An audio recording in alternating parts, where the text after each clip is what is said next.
మరి నన్నెందుకండి పిలిచారు? అసలే మా ఆవిడ గారి నానమ్మకి నిమోనియా అంట. నేను వెళ్ళి చూసి వస్తాను, పట్టుకోండి. వెళ్ళొస్తాను. మీరున్నారు మకం గారు. నేనెందుకండి తోడు పెళ్లి కొడుకులాగా? ఆహా ఆహా, సిగ్గుపడుతున్నారా?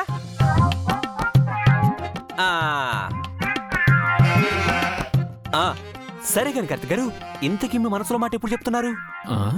మీకు ఆల్రెడీ చెప్పాను కదండి, మళ్ళీ అడుగుతున్నారు. నా మొదలష్ట మొహానికి కాదండి, ప్రమీల మేడం గారికి. నాకు విషయం మొత్తం తెలుసండి కార్తిక్ గారు. ఫస్ట్ హాఫ్ లోనేమో మిమ్మల్ని వెళ్ళాలనుకున్నా కానీ ఇప్పుడిప్పుడే రిలీజ్ కావడానికి ఇబ్బంది పడుతున్న ఒక లో బడ్జెట్ సినిమా హీరోలా కనిపిస్తున్నారు మీరు. మీకు నా నుంచి పూర్తి సహాయ సహకారాలుంటాయి. భయంగా ఉందండి. చెప్పగానే ఆవిడ ఎలా రియాక్ట్ అవుతారోనని. పైగా వాళ్ళ కుటుంబ సభ్యులు నన్ను ఎంత అభిమానంగా చూసుకుంటున్నారో తెలుసు కదా. అదే అభిమానాన్ని మీరు అందిపుచ్చుకోవాలి. అసలు అర్థం కావట్లేదండి. అర్థం కాలేదా? ఇది పట్టుకోండి, పట్టుకోండి. ప్రేమలేఖ రాయండి, రాయండి. నేనా ప్రేమలేఖ రాయటమా? అవును, మీరే రాయాలి. అసలు ఈ ప్రేమలేఖలు ఈ కాలంలో అంతరించిపోయాయి, కానీ అదే నా చిన్నతనంలో అయితే నాకు ఎన్ని చాక్లెట్లు, ఎన్ని ఐస్ క్రీమ్లు తినేలా చేశాయో. మీరు ప్రేమలేఖ రాయండి, నేను ఇస్తాను, లంచం తీసుకోకుండా. కార్తిక్ గారు, ఈ టైం మళ్ళీ మళ్ళీ రాదు. పొలంలో కాయగూరలు ఎప్పుడైనా కోయొచ్చు. ముందు మీ పొలంలో మొలకలు రప్పించండి. అంతే అంటారా మకం గారు? అంతేనండి. ముందు ముందు మీరు కూర్చొని రాయడం మొదలు పెట్టండి. కూర్చోండి, రాయండి, రాయండి, రాయండి, రాయండి.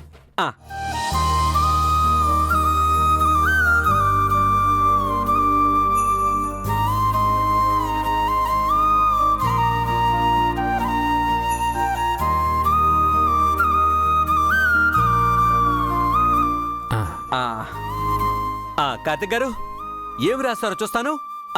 ఇలా ఇవ్వండి. మకం గారు, ఒకరి పర్సనల్స్ ఒకరు చదవకూడదండి. అదేంటండి? ఐడియా ఇచ్చింది నేనే కదండి. మకం గారు, ఒక డాక్టరు ఒక పేషెంట్ కి ఈ మందులు వాడండి అని చెప్తాడు, అంతేకాని డాక్టర్ మందులు వేసుకోడు కదా. ఇది కూడా అంతే. కార్తిక్ గారు, ఇది మరి టూ మచ్ అండి. ఇవ్వండి, నేను చూస్తాను. చూడొద్దు. అయ్యో, చూడొద్దు. చూస్తాను, చూడొద్దు. చూస్తాను. మకం గారు,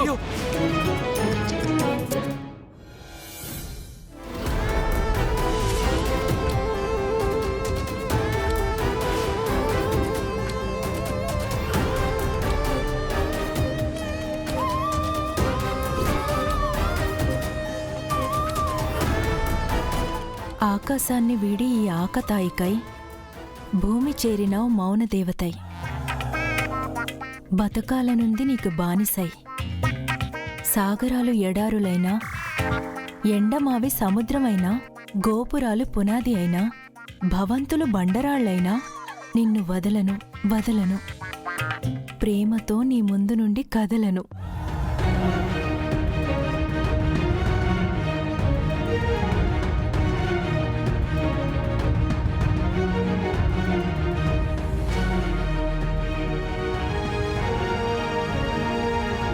ఇంతకీ ఇది ఎవరికి రాశారు?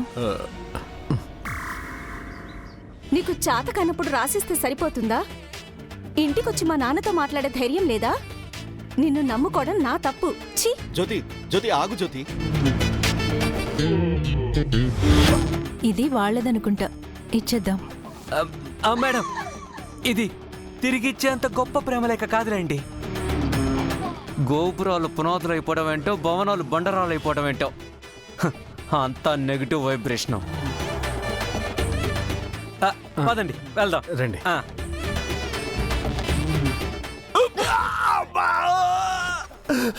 నన్ను కొడతానంటే అన్నయ్య, నువ్వే చేయవు. నాడు టైంకు దేవుళ్ళు వచ్చు. ఏంటిది? ఎప్పుడు చూసినా చిన్నపిల్లలాగా మీరు మీ ఆటలోను. ఇదంతా నీ వల్ల వచ్చినది బా. నేనేం చేశాను? ఆ రోజు జై మీద కోపం తీసుకోనాకే నాలో జైని చూసుకున్నాను కొట్టమని నువ్వే చెప్పినావు కదా. మళ్ళీ ఇప్పుడు అదే ప్రయోగిస్తుంది. అయితే ఇప్పుడేంటి? అయితే ఏంటా? ఇందాక అజయ్ నాతో మీరు నన్ను ఏం చేయలేరంటూ పొగరుగా మాట్లాడింది సార్. దాని మాటలు తలుచుకుంటుంటే నాకు కోపం కట్టలు తెంచుకుంటుంది. బావా ఆ కోపం తగ్గడానికి జైన్ నాలో చూసుకుని బాక్సింగ్ దెబ్బలు వేసేస్తుంది. ఆ దెబ్బలు నా తట్టుకోలేను బావా, నన్ను నువ్వే కాపాడాలి. కుదరదంటే కుదరదు. ఇవాళ నా కోపం తీర్చుకోవాల్సిందే. ఆగనయ్య. బాబాయ్ బావా, గంగా కాపాడు. గంగా ఆగు, కామ్ డౌన్. ఎలా కంట్రోలింగ్ చేయాలి సార్? ఆ జయ మాట్లాడిన మాటలు మీరు వినుంటే దాన్ని చెంప పగలగొట్టుండేవారు. నాకొచ్చిన కోపానికి అందరి ముందు జయ నిజ స్వరూపం బయట పెట్టేదాన్ని. ఇలా ఆవేశపడడం వల్ల ఏం ఉపయోగం ఉండదు. కాస్త ఓపికగా ఉండండి. ఏంటబ్బా ఏడు చేసి నీ పెళ్ళైపోయి మార్గం ఏడు కనపట్లేదు. మనం తెగించి నిజం చెప్పేటివే కరెక్టేమో. జయ గురించి నిజం బయట పెట్టడం పెద్ద మ్యాటర్ కాదు. కాకపోతే తనింత ధైర్యంగా మనల్ని ఛాలెంజ్ చేస్తుంది అంటే డెఫినెట్గా తన వెనకాల ఎవరో ఉండే ఉంటారు. జయతో సహా ఆ వెనకున్నది ఎవరు అనేది తెలుసుకోవాలంటే మనం ఆలోచించి అడుగు ముందుకు వేయడం బెటర్. కానీ ఆ జయ చాలా పొగరుగా ప్రవర్తిస్తోంది సార్. శ్రీకృష్ణుడు కూడా శిశుపాలుడి తప్పులు క్షమిస్తూనే వచ్చాడు. అలాగే జయ ఎన్ని తప్పులు చేస్తుందో చేయని, ఏదో ఒకరోజు జయ గురించిన నిజం బయటపడకపోదు.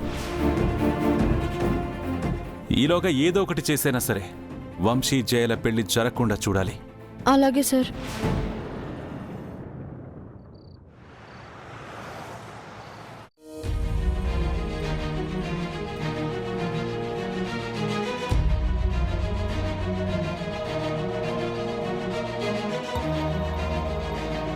జయా, జయా, ఏం నాన్నగారు పిలిచారా? ఏంటండి, ఏమైంది? రేపటి నుంచి నువ్వు బాక్సింగ్ ప్రాక్టీస్ చేయాలి.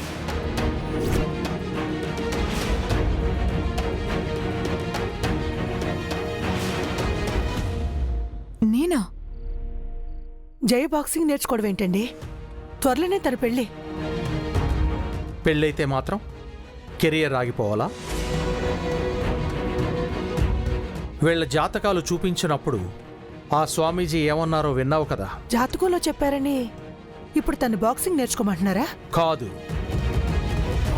పెళ్ళికొచ్చే నలుగురు ముందు నేను తల దించుకోకూడదని చెప్తున్నాను.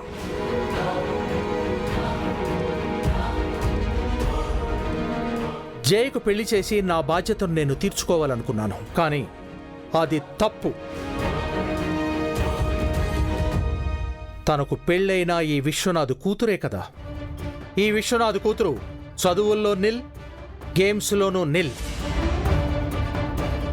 తనకి ఏ కెరియర్ లేకుండా పెళ్లి చేశారో అని జనం అనుకోకుండా ఉండాలి అంటే తనకంటూ ఒక కెరియర్ కావాలి.